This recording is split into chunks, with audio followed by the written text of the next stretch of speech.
بسم اللہ الرحمن الرحیم۔ محترم ناظرین السلام علیکم۔ آج میں آپ کے ساتھ ایک ایسا وظیفہ شیئر کر رہا ہوں جس پہ آپ عمل کریں گے تو آپ کی ہر دعا قبول ہوگی۔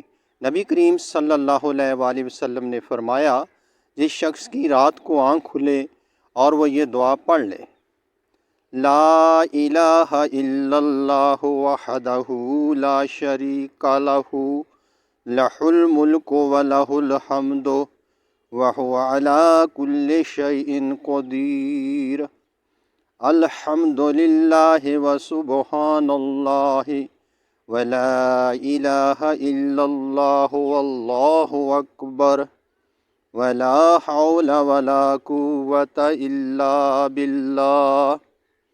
اکیلے اللہ کے سوا کوئی معبود نہیں، اس کا کوئی شریک نہیں، بادشاہی اسی کی ہے اور اسی کے لیے سب تعریف ہے، اور وہ ہر چیز پر کامل قدرت رکھتا ہے۔